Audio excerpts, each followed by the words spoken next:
I'm Jessica Shaver, and today I'm going to show you a behind-the-scenes look at how to line a dialyzer and prep the machine for dialysis treatment. Today I'm using a training dialyzer. Normally these are wrapped in a silver plastic.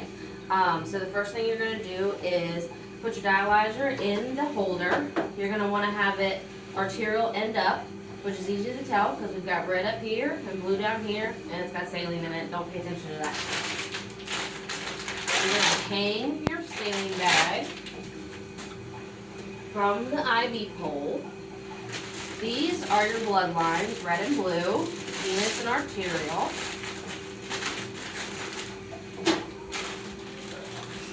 So you're going to take your arterial blood lines first, and you have to find the middle.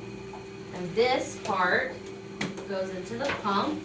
Sometimes you have to spin the pump to get it to move properly. Clip that in. You hold the button so that the pump will spin so you can get the whole line in there, and then shut the door. You have to clamp your heparin line. This is your dialyzer end. This goes up here. You just follow the arrows. And that goes in the prime bucket that's on the side of the machine. This is your arterial drip chamber. You have to make sure you clamp all these clamps. One's for the chamber, one's for the transducer. You hang or clip your saline line here. And then pull this off. And you're going to spike your bag. And you take this. This is your patient end of the blood line that goes up, around, into the prime bucket. So that's going to let that saline fill up that way.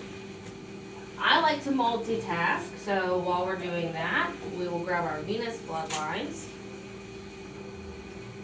And I take, oh, that paper has to come off.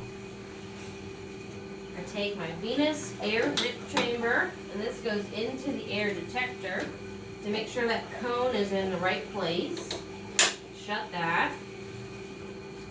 Then you have to clamp off this transducer line and your chamber. And this kind of just hangs over top of the holder for now. You don't want it to touch the floor. This is your patient venous end of the line. And you take that and clip that up in this bucket here. So then, you're going to clamp the big clamp up here for your patient end. You're going to fill your arterial chamber by taking the cap off and unclamping this clamp here. Then you're going to clamp it off. You don't want it to get all the way up here because then it'll wind up in your transducer line. So then, you're going to turn your pump speed up to 600. You'll hit start and then prime.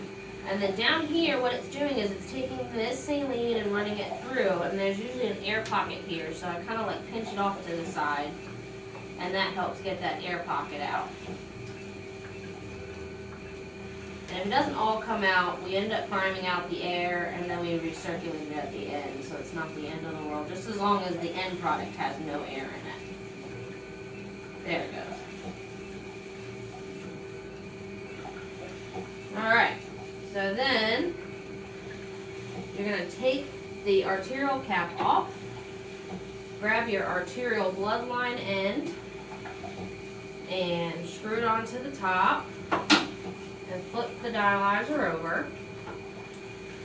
You're going to take your venous end, and screw it into the venous end of the dialyzer. Then this is very important, you have to turn the pump speed down to 100.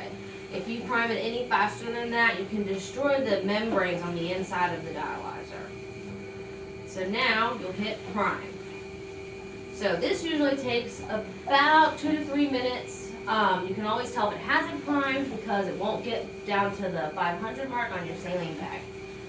So, if you are an ESRD patient, which is end-stage renal disease, or if you have acute kidney disease, well now it's called acute kidney injury, this is what's going to save your life. This dialyzer is your kidney. It filters out all the fluids, the toxins, different electrolytes. If you have low potassium, high potassium, depending on which it is, you'll have a different order for the acid and the bicarb that we use. And it works as basically a filter. This only does about 12% of what you really need for what your kidneys are doing. Your kidneys are working 24 hours a day, 7 days a week. Our patients are only here 3 to 4 days, or 3 to 4 hours, 3 to 4 days a week. So this is very important, and the priming process is also very important. As you can see, I'm getting all this air out of this dialyzer right now, and it's just pumping through. You don't want air in these dialyzers. So once this is finished, it's kind of time consuming. So once this is done, I'll connect these two lines here, and they hang up here. I open them, and then I test the machine. So we have these barrage of tests that have to be done to make sure that our patients' machines are safe and that our patients are safe. If something were to fail on this and we didn't know, if this testing process wasn't here, you could get air in your lines, and if this clamp down here doesn't clamp it off, our patients can get pulmonary embolus. So it's very important that we follow all these tests and procedures. And that's it. Thanks, guys.